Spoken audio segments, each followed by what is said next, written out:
Hey, everybody, welcome back. Welcome back. Welcome back to the Single Mom Faith Summit. I pray that you have been enjoying this summit thus far. Like, literally, these episodes have been amazing and transformational. And I have been saying that each and every interview, like, if you begin to understand these things, then you will literally transform your entire life. Like, you do not have to stay in a place of pain, suffering, and not walking in purpose when there is true freedom and with you and for you. And I pray that these interviews have shown you that it is possible to take your pain, trials, and setbacks and struggles and turn them into purpose. And you don't have to stay stuck because there is a life and a land waiting for you when you show up the way God has intended you to show up. And so I want to remind you to make sure you get your all access replay. That all access pass is the key to unlocking all of the replays, so that way you can listen again and again and again. And I've said it in a number of interviews that learning to learn the testimonies of other people is also a key to breakthrough. Because I remember hosting a clubhouse room, and one of the ladies asked me, she said, how do you encourage yourself in the Lord when you can't see evidence of him in your life? And what I said was, by holding on to the testimonies in the Bible and the testimonies of other people. And these interviews are literally a collection of testimonials. And so you definitely want to have these things in your back pocket to encourage you at all times and encourage you on your walk and your journey. So make sure you grab your copy of your all access pass. The link is at the bottom, is actually below this video. And so as a bonus, I'm throwing in a 20-minute breakthrough call with yours truly. So to help you on your journey. And make sure you're in the Facebook group as well, sharing your ahas and your wins and how these interviews are going to transform your life and the things that you're committed to doing immediately, talking about some fast action steps. So with that being said, I am so happy to have Taylor J in this interview. Welcome, lady. Welcome. It's a pleasure to be here. It's such an honor to just be doing this. So I'm excited about this interview. And I'm so excited because I know when we've been in clubhouse rooms together, like the fire that just comes forth is just amazing. Yes, So I'm so excited that we are here today. And so welcome. So can you please introduce yourself, share your story with the ladies? absolutely. So I am a coach. I'm a graphic designer. I'm a mom. I do ministry. I absolutely love business. I like to have a whole lot of fun. And I just truly believe that, we have the power to tap into this abundant life that God wants to give us, that he has set aside for us.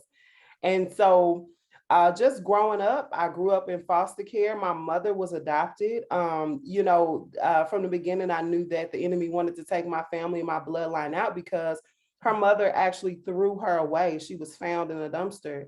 And so this generational curse of just breaking up the family has just been on my life. And I know that to be so, because when you know your identity and when you know where you're from, there's a level of confidence and boldness that you have. And so when you're not sure of who you are and where you come from, now you're just kind of trying to figure that out, right? And so you may make some bad decisions, you may, be with the wrong people, you may not know exactly what career path you want to, take. And so you're just dibbling and dabbling in things. But God allowed me to eventually come full circle and learn my identity, right? I really tapped into that. And so my mom was adopted. Her mother threw her away. My mother was literally found in a dumpster. My mother went through heavy depression. She didn't know who she was. She really struggled with identity. And even just being a mother, she didn't really have that motherly instinct that us mothers usually have. It's something that I do believe that you're taught and you also have it on the inside of you. But she wasn't able to tap into either. She just was super depressed. And so that caused, some abuse and well, not necessarily abuse, but some neglect that took place. And as a result, the entire, family, we were all separated. And some were adopted, some were with family. And so the family was just broken up. So then I went into foster care with my own baby at the age of 14. And I was a teen mom. And so here I am, this young mom. I'm a mother. I still don't know my identity. I'm not fully a woman yet, and so that was a major struggle for me. But in foster care, I learned how to network. I was able to, walk through doors. I just had the favor of God on me. I was able to learn how to build and develop relationships quickly because people would come in and out of my life often. And so that I had to just learn how to just make friends and just make do with the time that we had, because eventually, some of those foster youth will leave, and then, I will have to make new friends, or maybe I will be transferred onto another case. And so then I will have another caseworker or another judge. And so people were always cycling in and out of my life throughout foster care. But many may say that this would cause them to not want to build and develop relationships. But for me, it was the complete opposite. I just leaned into that, and as a result, it helped me to just be this social butterfly, know how to network, know how to connect with people quickly. And so I count it as a blessing. But in foster care, I was on various boards. I was on the local and state youth advisory board, and so I was able to go with a team of people, right? Because I had some pretty dope positions in this, in this program, and we were able to go to the Capitol and make change. One of the things were that youth could only get $250 a month. I know, a year for clothing vouchers. And that's not a lot. As moms, we know clothes are expensive. And so if you have a child, that's in foster care, they already, don't really have guardianship or anything like that. Now all they get is $250. That's a huge strain.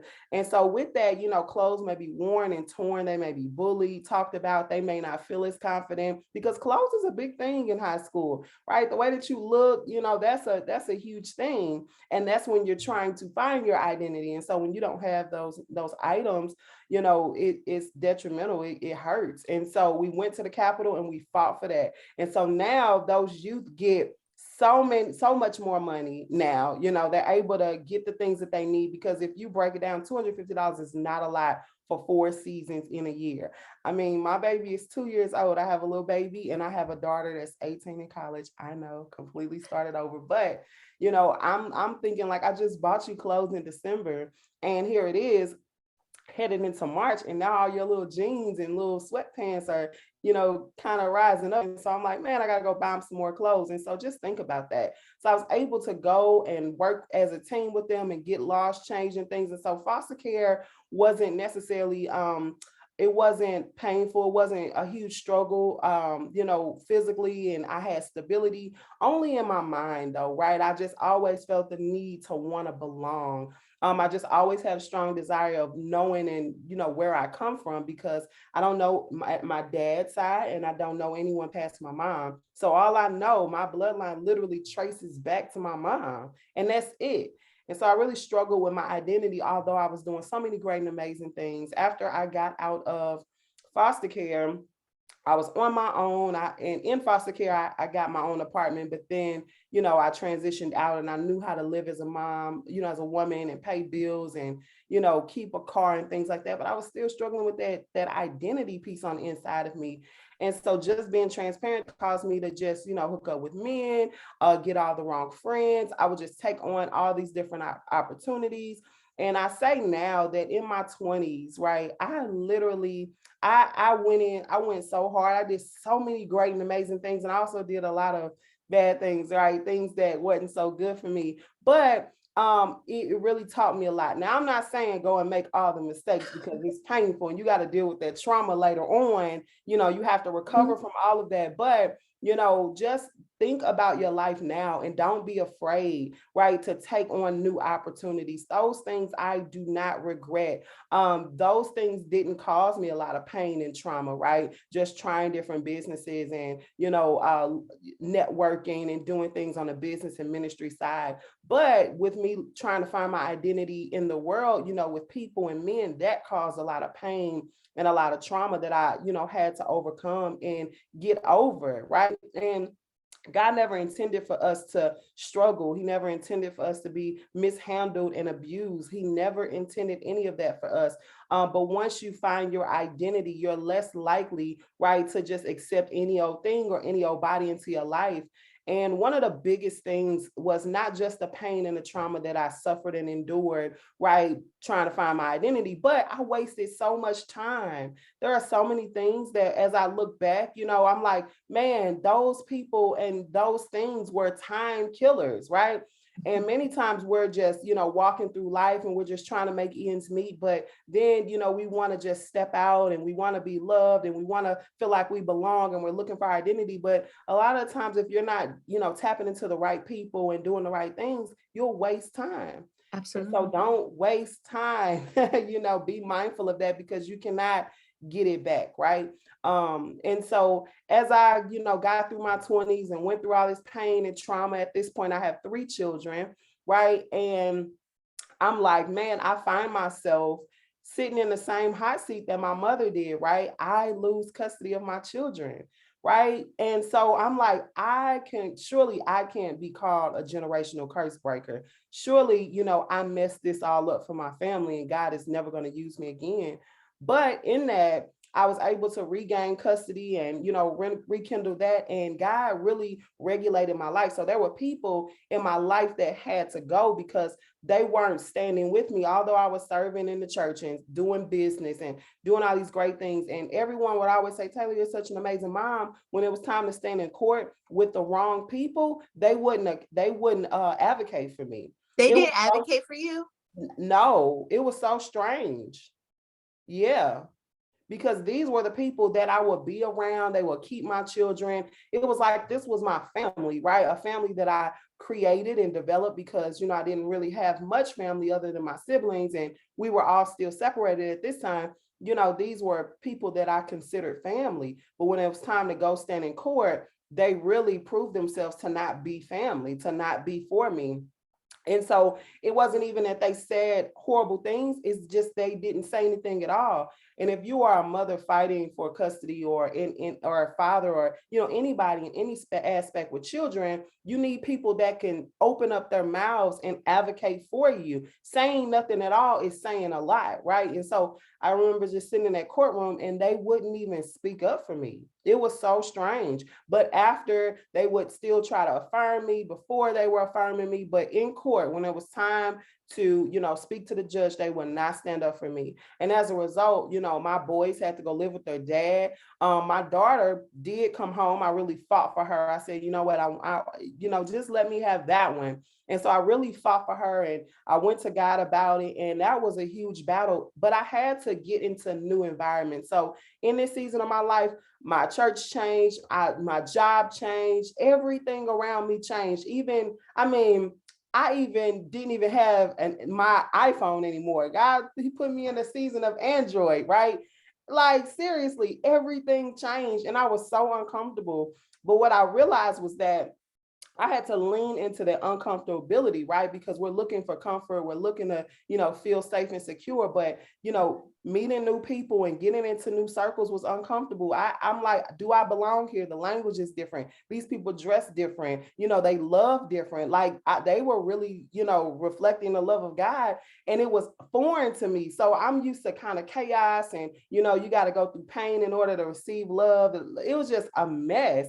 And so just because I was so abused, right, and beat down. So when I stepped into this new environment of people on a different caliber, they're in a different tax bracket, right? They're doing business on another level. They think different. It was so uncomfortable. And so this is the moment where people feel like, you know what, I just don't want to be here. And they'll go back to what's usual, which is not good. But for me, I knew God was saying, listen, you have to stay put because I'm going to acclimate you to this environment. You're going to learn the language. You're going to learn how to walk different. You're going to begin thinking differently. And so I would hate it. Oh my God. But I would continue to show up. And even though sometimes I was still dibbling in my past and still connecting with old people, I would be in the presence of them like, man, this is different. I'm over here, I'm receiving love and respect. And, there's just another level of just amazingness that God has for me. And so when I go back into these old environments, I would then be able to recognize the dysfunction. And I thought to myself, I no longer want that. And so God was slowly acclimating me into this new atmosphere, so much so to the point to where I just made a decision one day, like, I'm never going back. I don't want those old relationships. I don't want that old way of doing business, right? People just did business different on that other level. And I'm like, that's just not what I want. If God has called me to be a very wealthy business owner and have multi-millions of dollars and be a storehouse for his favor and his wealth, and I can't associate myself with them because they don't do things kingdom. And so now I'm walking and I'm getting more comfortable and I'm getting to know the people and I'm hanging out with these new people more, and as a result that ultimately helped me to change. And so that uncomfortability, like, lean into it, don't question it. Know that God is setting you up and he's going to acclimate you to that new atmosphere. You may not sound like them, you may not dress like them or look like them, but as long as you keep showing up, right, and you keep just building those relationships and being faithful, one day you're going to look in the mirror, you're going to say, man, I look completely different, I sound different, I think different, I don't just accept any old thing. And once I've developed that new mindset, right, I had a desire to go and find my identity. So I did an ancestry DNA test, right, and I'm like, let's start here because I don't know anyone from my family. And so it took me like 2 years legit. I would carry this kit in my purse, and like I would tell my daughter, like, okay, well, when we out, I'll just do it and put it in the mail, but I never would do it. And I'm like, what is it? Like, why won't I do it? One day I said, you know what, I'm gonna make this fun, I'm gonna do a YouTube channel about it. And I got on YouTube and I said, I'm just gonna do it. And so I did it. It took about 6 weeks or more, like 2 months, for the results to get in. I'm like, my God. But once they came in, I was afraid to open it because I'm like, oh my God, what is on the other side of these results? Like, I don't know anything about my family. I'm like, what am I about to find out? Because I no longer want dysfunction. I'm like, are these people, I'm now questioning it. Who are these new people that I'm going to meet? Will they accept me? Am I even going to find anything, right? I don't even know my dad. So I'm like, am I going to find him? I just had all these thoughts. And so I finally opened it up and I was just so excited to know that I was 48% Nigerian. And I'm like, let's just have fun with this piece. And then I started to scroll through the people and I found out that one major recording artist that's here in the city of St. Louis with me, he is my cousin. So I'm like, yo, that's so amazing. Like, to see him be so be so creative and outgoing. I'm like, yes, he is my cousin. So I was excited about that. And then I met another guy who's my cousin and we became to be really good friends, And so he was on Extreme Execution last year. And so I'm like, you know what? And he is like the guy version of me. And so I'm like, this is lit. So I got excited about that, but it wasn't necessarily that helped me with my identity. I had to find out who I was in God. I had to know that I am royalty, I am beautiful, I'm loved, I'm fearfully and wonderfully made. Like, I had to know these things about me. I had to know that I'm a descendant of Abraham, right? I think like a Hebrew, a wealth and abundance is on my life. Like, that is like for me, right? And so once I began to understand and know those things of who I was through God, and even, playing around in the natural, like, on earth, like, okay, these are my family, my bloodline, then there was a sense of security that just kind of fell on me. And so with that, I became more bold. I began to look for more people like me, like you, Aisha, a wealthy mindset, amazing mom. I started finding more people who, identify with what I identify with. And so that just made life, made life so much easier, just the confidence that came upon me. And so as I look back now, there are a few things, never quit. You may feel like, listen, I don't know if I'm that generational curse breaker. I don't know if I'm the one in my family, to, make the first million or to be the first with the college degree, even though I dropped out. You just never know. God is still going to use you. I look back and I thought in that moment, man, surely I messed this up. Surely God is not going to use me to be a generational curse breaker at all. Like, I completely screwed this up, but it's what I did with that, right? With that trauma, with that pain, with that mistake, that helped me to really like snatch it back. And so I'm still developing relationship with my children. I'm even more present, right? I understand and know that I have to have the right people around me and my family, especially as a mom, because if you are a mompreneur and you bossed up, you need solid people around you, right? You need help with those babies. Aisha, I know you know. Oh, Moms, I I know know. you know. We need I know. community. So get around solid people, right? And you can't Number have pride two. about it either. You have to have discernment, but without pride. Like there's a difference between being discerning and being prideful, because you can't allow everyone around your kids, but then you can't also say, oh, I don't need no help, like I got this. Oh, and approach it from a place of pain, because then you're stuck and you can't move forward. Because it's like, I've been there, like where I remember when my twins were born, I was just like, you know what? I'm just gonna do this all by myself because these are my kids. No one else, like, that's my fault. Like I was blaming myself for, their dad leaving. And so I'm like, no, this isn't my responsibility. I'm not about to shirk my responsibility and all this other stuff. And then it was just not okay. And even though I had people in my life who were like, oh, we will help you, we love you. And I knew they would take care of my kids. I would be like with my parents, but still not want them to like take care of my kids, not because I didn't trust them, I didn't love them, but it was just because I was just like, these are my kids, these are my responsibility. They weren't the ones who became a single mom, so I can't put this all on somebody else. So this got to be all on me. And you know what happened? I ended up collapsing, because like I was about to say, like collapsing because I wasn't eating and I wasn't sleeping, but it was literally under the weight of my own pride and under the weight of my own trauma and hurt that I Mm, collapsed. And I did not think about it until right now, because I kept blaming it. Oh, because I was making their own organic baby food.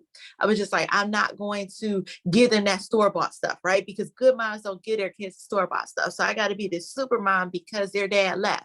And so I wanted to be like, I'm gonna be mom times 1,000, like super mom and dad at the same time, all wrapped in one. And it was literally that weight of putting everything on me, not leaving any of it at the seat of Jesus, and my own insulated, prideful self, thinking that because I got myself into it, I have to be the one to manage it. But like, where's God in that?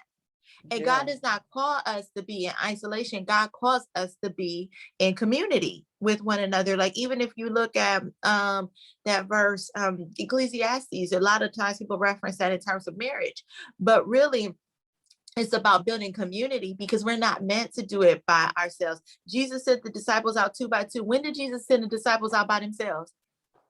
Like, I mean, I haven't read the whole Bible, but maybe he did that, but I don't think he did. I thought it was always 2 by 2. Noah with the animals were loaded onto the ark 2 by 2. So when we're doing this, trying to do life as this place of isolation, we're doing it outside of the will of God, because God never intended us to do it. So we have to heal our hurt, heal our pain, heal our trauma, submit, like get rid of this prideful spirit Come and on. allow God to do this work in us. And that's one thing I wanted to ask you back a while ago, but I was just sitting in and taking in your story, because so much of this, like I knew a lot about your story, but I didn't know all of it, right? Mhm. And there's one thing that you said that was so key to me. And I really hope the ladies did not miss it. When you talked about, like, I'm still stuck on the fact that these people did not speak up for you in the courtroom. I'm just like, wait a second, for real, like this is crazy to me.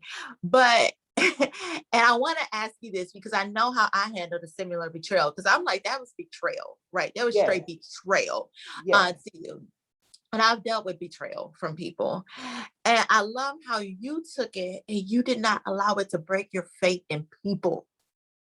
You didn't. You literally said, not my people, but I'm gonna find my tribe. Like without saying that, that's like really what you did. Yeah. And how was that for you? Because Mhm. I know for me, when I had my kids, and I remember I was not gonna have a baby shower, because I was like, kids of single moms should not be celebrated, right? Woo, And I so had that same thing. Go ahead. and Woo. so and my parents are married. My parents have been married since before I was born. So I felt like a black sheep and a failure. Woo. And so here I was, like, two-parent households, and that's what I always thought my life was going to be like. So I was just like, you know what, single mom children should not be celebrated. And then somebody in the church was like, God is the giver of life and God is the taker of life. She said, you know what? There are so many people who are struggling with infertility who can't have kids, and God gave you two. And Listen. she was just like, look, you need to think about this differently. God gave you two, he gave you twins. That is Yes. something to be celebrated. And there's something along this journey where he's going to use you to bless other people and also be a blessing for your kids, because he has a plan for your kids. And so you just have to trust him. But then it's Yes. just like, I understood that, right?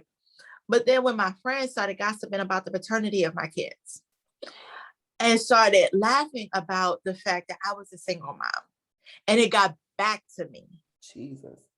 I was just like, oh, so he left. My friends are talking about me behind my back. And then there's some other stuff that happened, like people who said that they were going to be there. You know how people like raise their hands and say, I'm going to help you, I'm going to help you, I'm going to do this. But then when you call them, like, because it takes a lot, people don't understand. Like when you're a very strong, independent person, it takes a lot for you to pick up the phone and ask for help. Absolutely. And when you do, and the people aren't there, like I was kind of like, I can't trust nobody. Like I'm about to do this all on my own. Even the people who I could trust, I was like, how do I know for sure they're really gonna be there for me? And so it was just a lot. And so I went into this deep insular place, even though it's just like I'm with my parents, my sisters are calling, like my family is there for me. I never knew what it was like to be surrounded by people and still feel alone. Not because I did not have people in my corner who were willing to help, but because I was so traumatized with all that other stuff that I did not even know how to receive love and help anymore.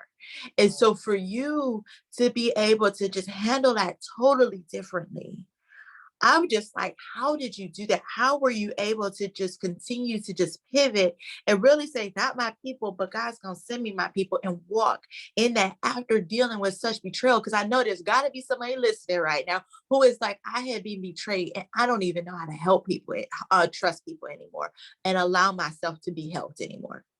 That's so good. That's such a good question. For a while at first, I really didn't know how I was doing it. I was so tapped into just going after God and just being obedient in that season, to be honest. Like I couldn't think too much about it.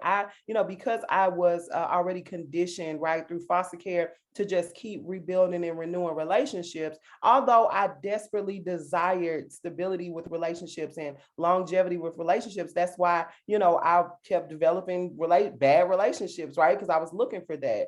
But, it was something in me saying there got to be more to this, right? Like this isn't right, but I still believe that there are good people out there who will stand up for me, right? And I had to lean into the uncomfortability. I really didn't know if God was going to send people that I could trust, right? I didn't know. And there are people who are still being disappointing me, even in this season. My last baby, I gave birth alone. Right. There were people who were supposed to be there, and for whatever reason, they weren't there as I gave birth. But after I gave birth, I couldn't keep people away. Right. And so it's like I had to try, and people are still, going to disappoint, but I have to stay focused on purpose and what God has called me to do. Right. And so I think that's what really just pushed me. I knew I didn't want what was behind me. I didn't want toxic relationships anymore, but I wasn't willing to just stand in the hallway either. Like I wasn't willing to stand there. I'm like, back there is painful. If I got to kick down this door or wait for it to open or whatever, surely what's before me can't be as painful as my past. And so I really just learned how to build relationships. I really learned how to tap into discernment. Right. And, people are always going to disappoint us. People are always going to fall short. I won't allow people to fall super short now in my life. You can't just be, I'm not dealing with betrayal. I'm not dealing with liars and things like that, but there are some, inconsistencies in people, as, we're people. And so I think that just having faith in who God is and just pursuing purpose. And I had to think about what I needed help with. So in this season, I have a 2-year-old, right? And so I'm traveling a lot. I'm doing things with my coach, and I'm just all over the place, right? Just, and I can't always have him on my hip. And so I'm like, okay, let me develop community. I'm like, there were two people who have been consistent and have been solid, didn't show me anything different. I made them his godparents, and they're still solid, very consistent, loving. She came and picked him up just because on Sunday, like, let me just take him out to the park. Fed him. He came back smelling like grass and outside and sleep. I said, she loves him, right? She kisses on him and feeds him. She just loves him. But God sent those two people to trust. And when they can't, help in certain ways, I have other friends, and those friends may be seasonal. I have a few people that were seasonal, right? Like they fell off and God surely replaced them like quickly.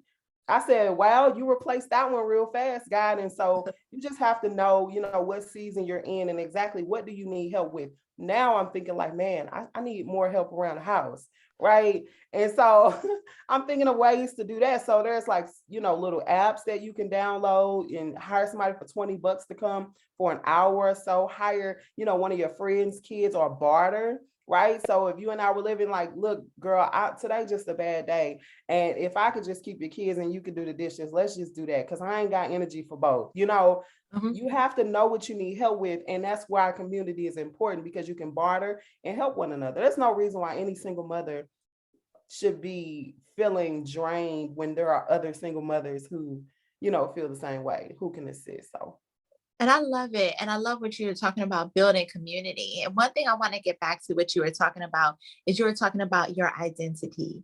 And so you were looking for your identity in family, but then you also said your identity in Christ. And as a descendant of Abraham, as a descendant of the promise, right? And I'm studying I'm studying Isaiah right now. And it's so good because I see in there how the Gentiles were a part of the promise this whole time. And so it's just like, and this just came to me, this really just came to me, like not belonging to become belonging, right? Because back in that time, the Gentiles were somebody who weren't to be mixed with. They were outside of the promise. But when you look at Isaiah and you just see how in Isaiah, how the Lord is announcing, judgment and everything like on the people of Israel, but also on the Gentiles, when he talks about how there's going to be a pathway and those outside of the promise, I think it's in Isaiah 5, where he's talking about those who are outside of the promises are going to be worshiping on the same mountain. They're going to be in the same place as everyone. And so it's just like when we understand our identity in Christ, it's like we have identity. And so I love that you recognize that your identity just wasn't your family identity, but it was also that identity in Christ, because I think that's where people get lost. When they search for identity in the world, they search for identity in their family, and if they don't feel like they belong, then they lose out on the promise and the purpose that God has for them, because we have to think up first, right? come And on. who God has called us to be.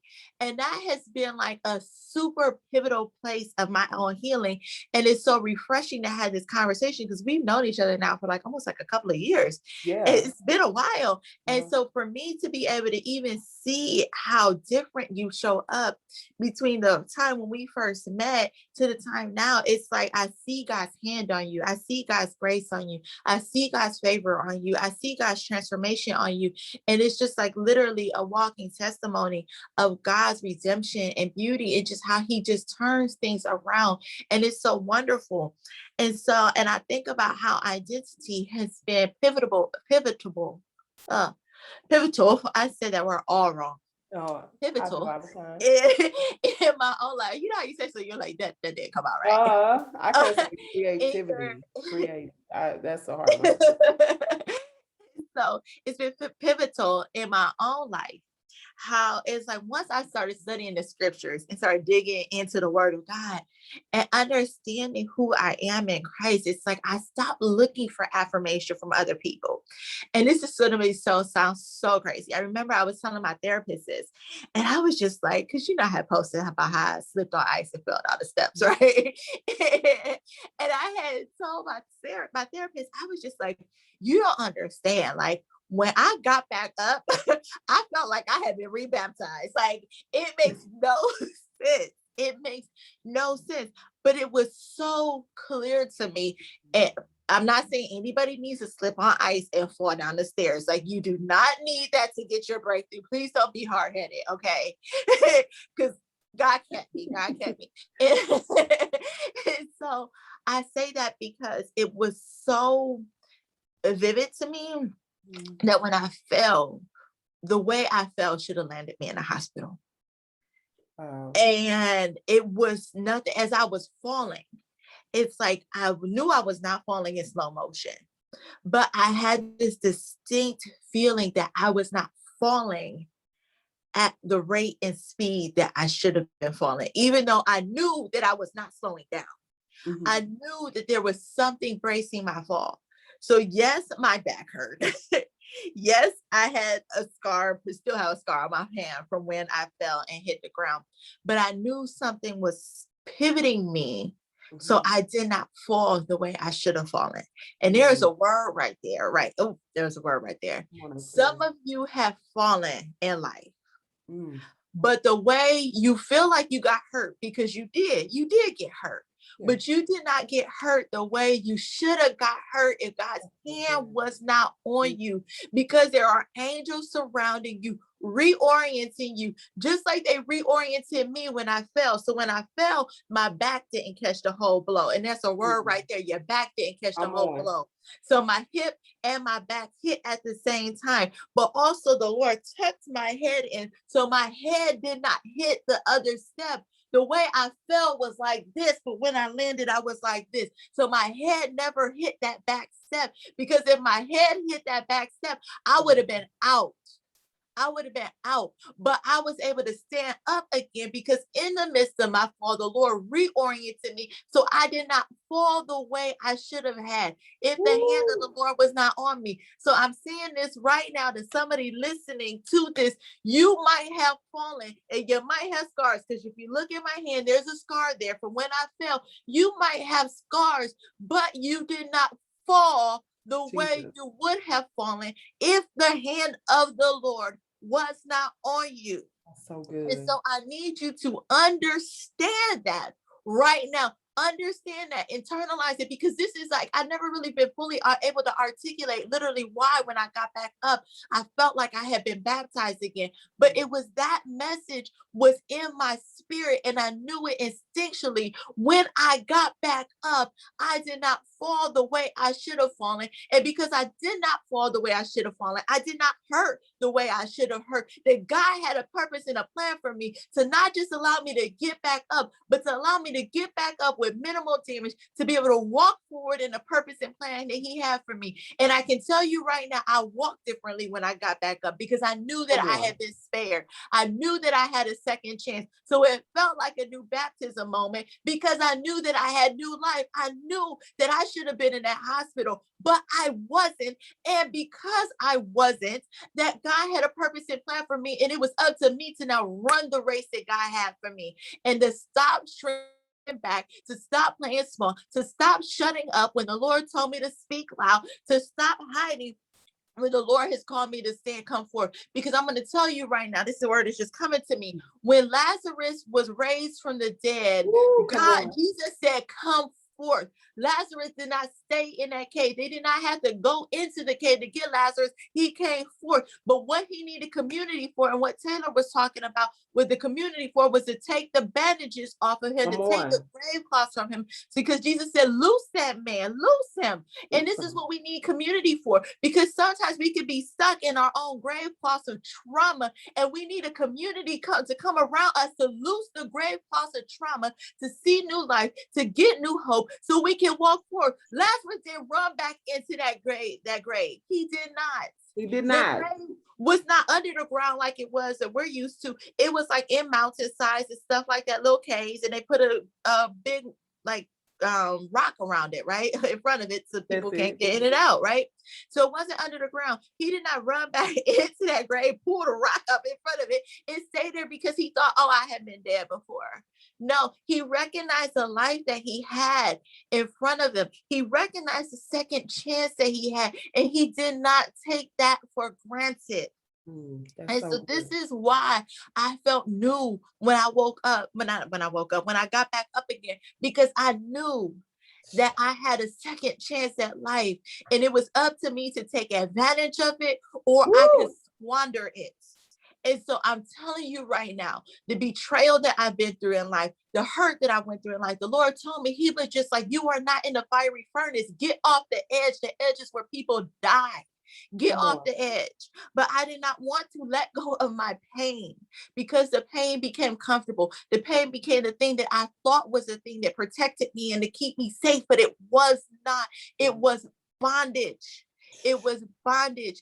And I Jesus. love this story that Taylor just told you about her life because she did not choose bondage. She chose No. freedom. Yes. Freedom in the pain. Choosing freedom did not take away the pain. It did not minimize the pain. She said it was still painful. She said the trauma was still there. But guess what? It gave her freedom for her future. The same way choosing to turn back from my pain gave me the freedom for my future. And that was the thing that I was missing before I fell. I was finally moving forward in what God had told me to do, but it wasn't that I didn't have that boldness, that conviction. But when you realize without a shadow of a doubt that you have a second chance at life, you walk different. Come Like on. I used to Woo. be somebody who was so afraid of other people's opinions. I don't care. Like I really don't care. I don't care because I know that I am on mission for the Lord. Come on. And so, and there's just a bonus that you feel that you have when you know without a shadow of a doubt that you are here for a reason. And some of you just need to know that you were spared for a reason. It does not minimize the hurt. It does not minimize the trauma. It does not minimize the damage. But what my therapist said to tell me one day, she said, you have to decide. She said, you have to decide. Are you going to stay in that place of pain or are you going to walk forward in the future? She said, and she asked me point blank, can you change the past? Mm-mm. Can you go back and undo the pain? Mm-mm. So if you can't change it and you can't undo it, why stay there? Come on. I didn't have an answer. So I said future for 5,000, Alex. That's it. And so I really just like the Lord just gave me that message. But I don't even remember what question I was going to ask you. But yes. That was so good. I love what you said about, once you've been given a second chance, right, at life, you just show up differently. You don't care about the opinions of others. There have been things, I mean, I should be dead, literally, like literally last year, well, 2020, almost lost my life to domestic violence, right? Like a gun was fired at me. And so after that, I'm like, the enemy was like, okay, I can't distract her. I can't get her, super low in spirits. I can't get her to quit. So I got to take this girl out. And once you conquer death and you realize I'm no longer afraid of death and that you could be taken out at any moment, you show up different. Like I am on assignment, and for all of you all, you have to understand and know when you're doing business, when you're, dealing with your family, you're on social media, you're doing business and all of those things, ministry, you are on assignment, right? It's not your job to make anybody comfortable, right? I'm a coach. And so it's my job to make you uncomfortable, to stretch you, to get you to see things on a different level. Because I just remember anytime I'm going into a new dimension, a new realm, and God is giving me new opportunities, I'm always uncomfortable. That same uncomfortable feeling that I had when I would walk through that new church, the doors of the new church and develop these new relationships, that's the same feeling that I get anytime God is opening up doors. I remember just going on a 5-day retreat with my coach, Sophia Ruffin. And I didn't know her, didn't know who she was. I met her literally through a social media ad, signed up for the program, and it changed my life. Like it changed my life. That $99 investment changed my life, right? So I'm no longer afraid to invest in myself and get the, get the replays. Just buy the replays. It's gonna bless you because in moments when you feel low and down, you're gonna need a pick-me-up, right? You're gonna need encouragement. Hearing someone's testimony, like you said, Aisha, breaks you through. Sorry. And so I met her through an ad. I remember just sitting at the table with her. I mean, I'm in this house with her. She is a major influencer, right? I'm in the house with her. I'm so uncomfortable. She got me on meetings, calls. I'm helping her with her one of her biggest conferences. And I'm at the table like, yo, how did I even get here? Like, Do I even deserve to be here? She don't even have and she kept saying that I don't even know where I want to place you, but it's God's favor. He's saying that I need to make you a part of this. I need to make you a part of my core team. I need to bring you on a 5-day retreat. I need to allow you to be at the table. I'm literally still on conference calls with her, and the uncomfortability is lifting. And that's how I know that I'm, becoming more acclimated to the environment and to the new position and the new realm that God has for me. But y'all, it's uncomfortable. Every time I'm breaking through, it's uncomfortable. It's new. The language is different. They dress different. They make more money. They just handle business differently, right? So lean into that uncomfortability. Like you have to. You have to. God to acclimate you. He'll get you together.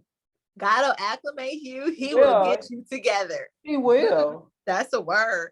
Yeah. Because sometimes we run from new environments because we don't know where we fit, or we don't know how to belong. Because you know what? The Lord just dropped on my spirit. We're so used to being chameleons that we don't know what it's like to stand out, and we don't know how to handle it when we cannot be a chameleon in a new environment. Because when that elevated environment comes, like, when we're playing down here, we know how to play chameleon all day long to be able to fit in, because so many of us have stories of hiding, not wanting to get teased, right? Just wanting to belong, right? So we know how to play chameleon right here. But when God puts us on a whole new level, we can't play chameleon because it's not familiar. And so it's uncomfortable. Okay. So sometimes we want to shrink back to the level where we can play chameleon. But God is saying, in this time, I'm not calling you to shrink back. I'm calling you to stay up here, because what I have provided for you and where I have brought you, I'm already giving you everything you need to acclimate to the situation, to the circumstances, so you will thrive. So there's no need to shrink back. Come on, we're going from level to glory to glory. Yeah, that's how I say it. He's taking us from glory to glory to glory. Who doesn't want that? Like, I don't want to live this same, lame life. Like, I don't want to be bound and, dealing with a lack of confidence and afraid. Like, honestly, if you say I believe in God and I have a coach and I have all these resources, it's honestly bad for your brand and their brand that you're not changing. Like, be a reflection of God. And I say that to people that I'm coaching all the time. Listen, if you are not changing, it's bad for my brand. It's my coaching, it's my ministry even effective? Is the God flowing through me even effective, right? So you got to know, listen, if you're tapped in, if you are a part of this summit, start moving and changing, because you all are going to invest your money into this. You've already invested your time. And so tap into that. We want to see change within you. That is the goal. It's time out for just, being excited about announcements, but we want to see change, true change. We do. True change. And this is why we are here. This is why we're here. Because when I tell you, oh my gosh, when I tell you that I was planning to do a different summit. Wow. And really? I was in the middle of planning a different summit, right? Wow. With helping the women with transitioning out of corporate by turning their ideas into income. And so I was, there's a word right here. Oh my gosh. Sometimes we have to do things that make no sense to us. Yeah. Right?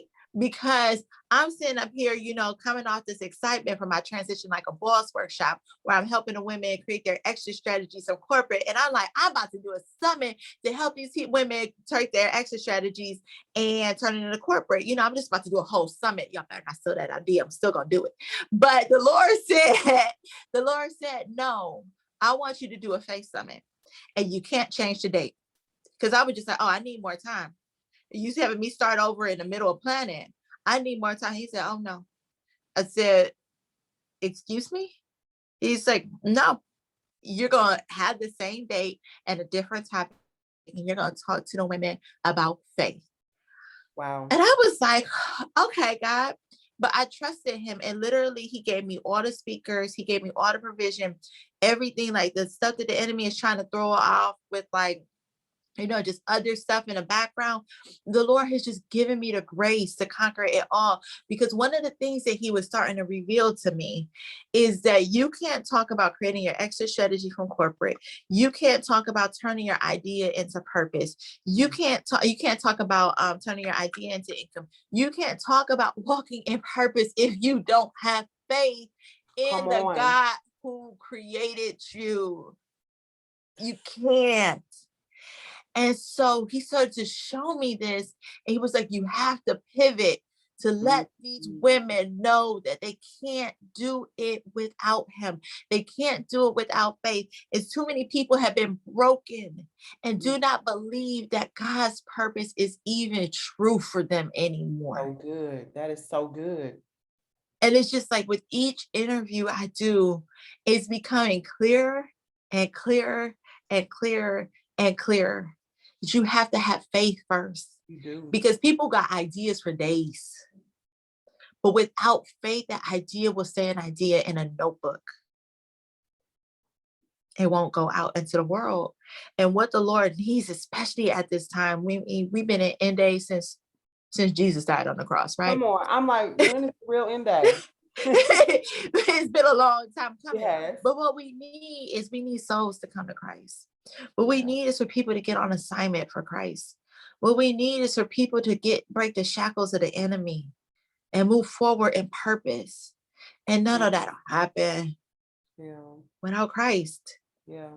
And so this is like the missing link. Like sometimes we try and go forth without the faith, Come and it on. ain't gonna work. Yeah. Okay. So I can keep going forever and ever and ever Absolutely. talking We to have to you. we have to get on Clubhouse and finish this. We gonna have to get on Clubhouse and finish this. Because we need this. We need this. And so is there anything you want to leave with the ladies before we close out?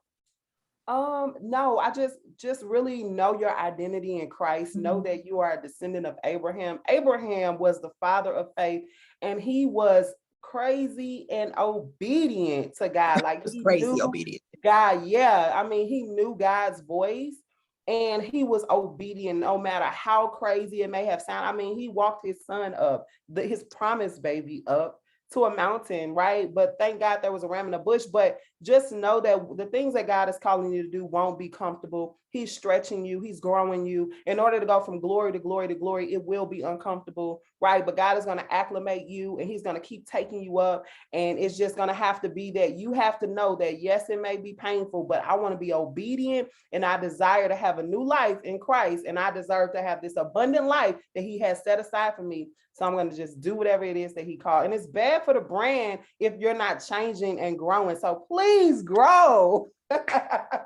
Please grow. Please grow. Please Don't grow. tell them you was sat on my summit or work with me or Coach Taylor J and you still the same. Don't tell them you Do that to came in with us. me and you still the same. Yeah. Thank you. I so appreciate you for joining. I appreciate your yes and just showing up. So yes, thank you for joining. And so how can the ladies get in contact with you? So they can reach me at coachtaylorj.com, also taylorjuniversity.com, but follow me on Instagram. That's where it's popping at coach_Taylor_J. So follow me on Instagram, and you can find my text community, my website. You can hear inspirational reels and information. So check me out there. Perfect. And so everybody, thank you all for joining. It has been your pleasure to be your host. I am Aisha Taylor, and I realized I forgot to say that at the beginning of the interview. I just get so excited about these interviews, so I totally just jump in. But yes, if you, for whatever reason, are just now watching this as your first interview, I'm Aisha Taylor, and I help single moms to grow their faith, walk in purpose, and own their finances. And so, yes, we will be, oh yeah, do not forget to get your all access pass. You want to be, I'm telling you, this one you want to listen to how many times? About 3, 4, 5 times. You keep repeat, put it on repeat. When you're driving in your car, put it on your repeat. So you want to just make sure you do that. So make sure you check, grab your copy of the all access pass. The link will be below the video to make sure that you get your copy. And like I said, leave your takeaways, your biggest ahas in the Facebook group. And yeah, I will see you on the next interview. Super excited. See you soon. All right, bye.